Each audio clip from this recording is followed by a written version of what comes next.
If you're a video business owner or you're thinking about getting into business, this podcast is for you. This is the VidBiz Podcast, and this is episode 1, officially. Let's get into it. Hey everybody, Mike Myers here with the VidBiz Podcast, and I'm coming at you today. It is February 14th. Happy Valentine's Day. All of you lovebirds out there. This is my 18th Valentine's with my Valentine, my wife. We've been together just over 17 years, I think, so that would make 18. Yeah, I'm not good at math, but yeah, that's a thing. I don't look that old, do I? Well, we started dating in high school, so. Anyways, this is the VidBiz Podcast, and today I'm coming at you straight to the camera, talking about the top 3 financial decisions that you need to make right now when you're starting a business. Any business, really, but most of you might be listening as a video business owner, and I can speak directly into that. But this is for any business owner. This is for anyone who's thinking about getting into business, and it's just good advice, I think. I don't always think that I give the best advice, but this is pretty good advice. So I'm just going to jump right into it. Number 1, hire an accountant. That's just, okay. So now that we could just podcast over, because that will save you so much time and so much money. Now, 10 years into this, I have an accountant. I have a firm that does accounting and all my bookkeeping. But I would say, even if you're don't want to go that deep into it, just hire an accountant at the end of the year. Vet some, interview some, maybe find someone who specializes in your area of expertise or your industry. The people that I deal with, they have a lot of experience with photographers and videographers. And I think that's one thing that I did right. Didn't always do a lot of things right starting out, but that's the one thing that I feel like I did right. Right out of the gate, first year, and it was the first year that I was married as well, 10 years ago. So, kind of started making some side money and decided it was probably in my best interest because of filing jointly with my wife, as well as making side income and kind of being a freelancer with 1099s, that I should probably just hire an accountant to make it easier. Because like I said, the things like TurboTax and all of those online services, they're good. And I had used those up until that point when I was single and didn't really have a lot of extra things or write-offs or those types of things.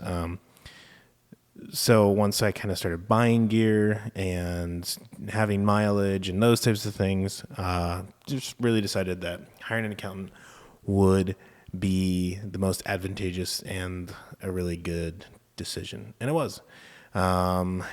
That's number 1. I'm trying to make these quick and just kind of breeze right through them. So if you haven't done that, hire an accountant. Number 2 on the list is pretty straightforward. Open a business checking account and a business savings account. Go to your local bank, go to the bank that you already bank with personally, and open a business account. Now, this is contingent probably if you want to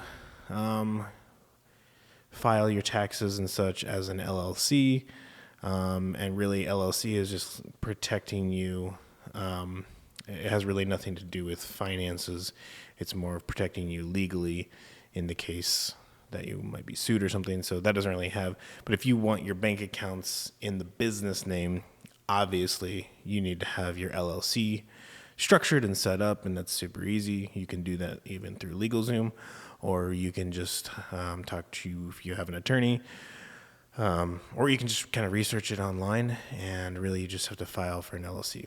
This is not about filing for an LLC, so I digress on that point, but get a business and savings account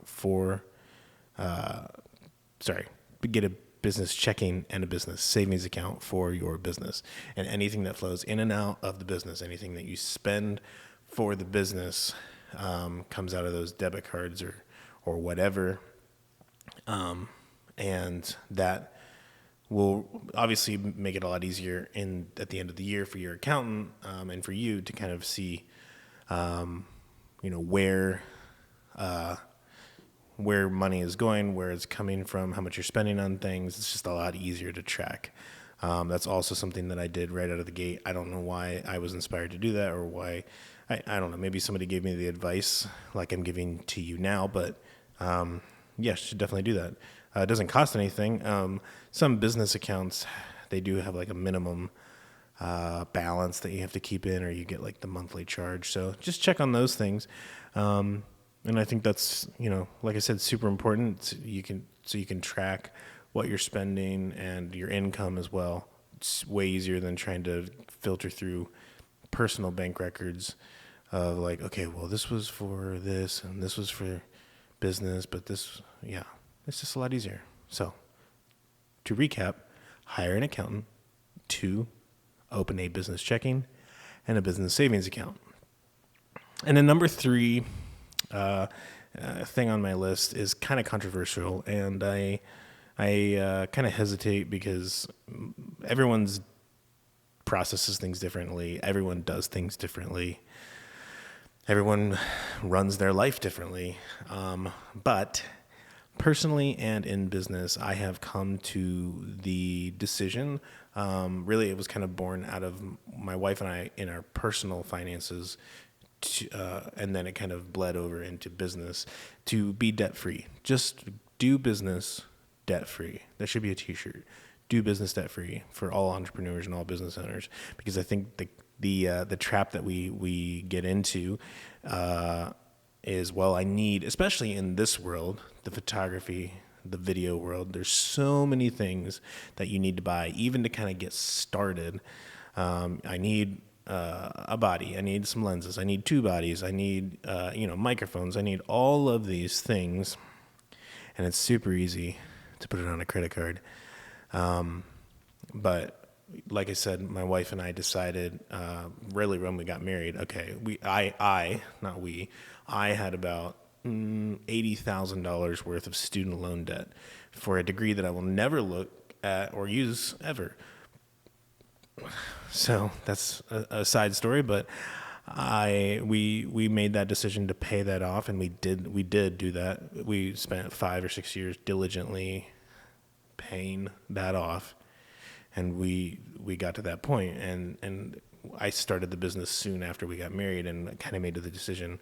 Obviously, I didn't want to accrue more debt while we were trying to pay off what debt we were already trying. It would just seem counterintuitive. So I just made the decision for myself. And like I said, I know it's controversial sometimes. Some people will say, well, you have to have capital, you have to have X, especially if you're starting a certain business where you need, if you're, whatever, you need certain things to start the business. And my answer to that would be, well, then you're maybe not ready to start that business.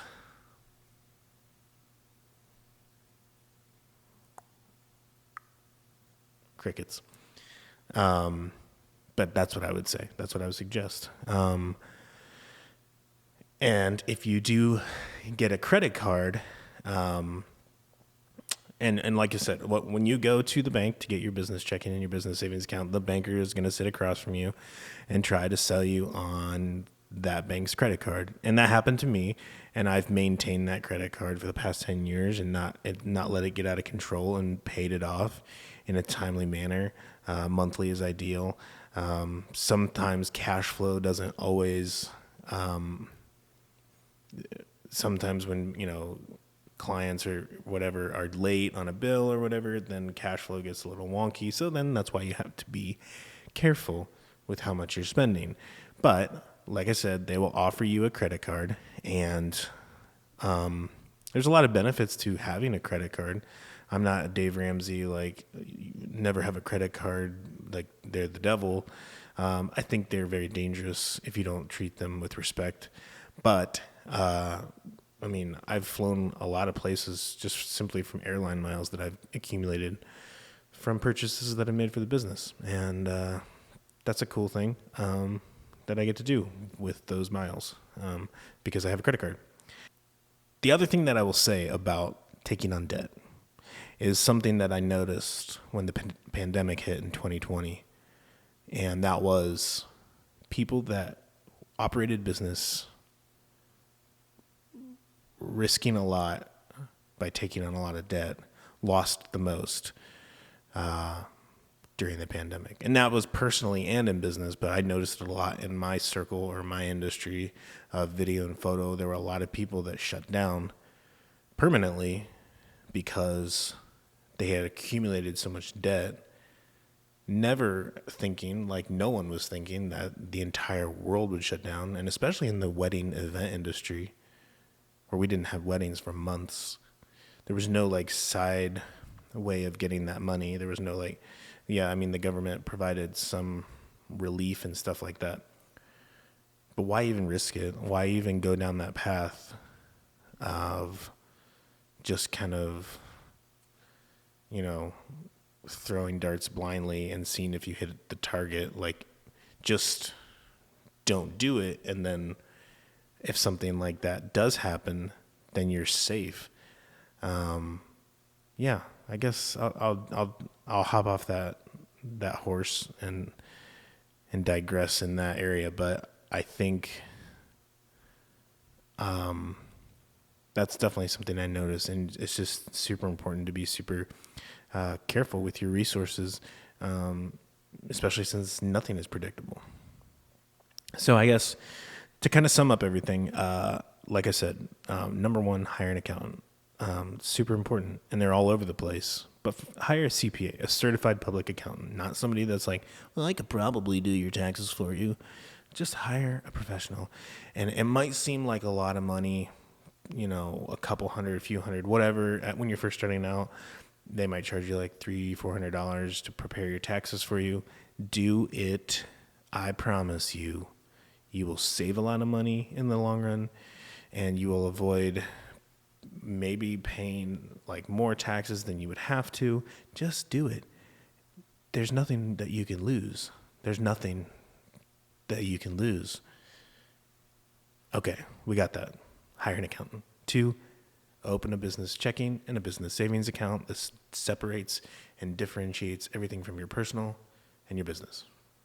And 3, do business debt free. And if you do that, then you do those 3 things, then you're going to have a pretty successful start to your creative business, especially asterisk, because creative people don't typically operate in the brain space that accountants and mathematical people do. There are the exceptions, but I know that I'm not one of those, and I know a lot of my friends that are in the same industry are not some of those people.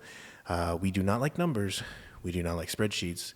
We do not like figuring out taxes and profit and loss and all of those things. Like I said, there are outliers, but for the most part, we don't like doing that. So work smarter and not harder, and do these three simple things, and I believe that you will do. You will be on the right track to having a successful business. You will be on track to have a successful business if you get these 3 principles. Really, the first 2, I guess, are things that you should do, and the third is a principle that you need to live by or operate business by. And it's not always easy. It's so hard when you watch all of your other colleagues and all of the other people that are in your industry, like buying the newest, the latest and the greatest, toys and gear and cameras and lenses, and you're a few models behind or whatever. Maybe it's because you are debt free and you'd rather live that way than kind of in fear of like, well, if a pandemic hit again, well, I'd be up a creek. So all of those things, do them, take them to heart. I don't think they're suggestions. I think you should do all of those things, but to each his own. And I hope that you take those things to heart and really want to see your business succeed, and not just shoot things or create things and then hopefully get paid for. You really have to start approaching things from a business mindset. So, anyways, it's the end of the show, and I'm going to give you a recommendation. I guess I'm on a music kick. Last week I'd recommended a band/album, and this week I'm also going to recommend a band/album. And I will, a little caveat, I don't like tout myself as a country music listener. But I like old country. I like blues. I like that sound, the soulful. And the Zac Brown Band, their album from 2021, The Comeback, there's just a lot of great tracks on that album. So check that out. If you like country, if you like blues, there's one track on there, and the My Stubborn Pride, that song has one of the most amazing guitar solos I've heard on a piece of recording in a long time. So check it out. And I hope this podcast has been helpful for those of you starting out. Maybe you've been in business a while and you've been avoiding some of these things. Don't anymore. So the end.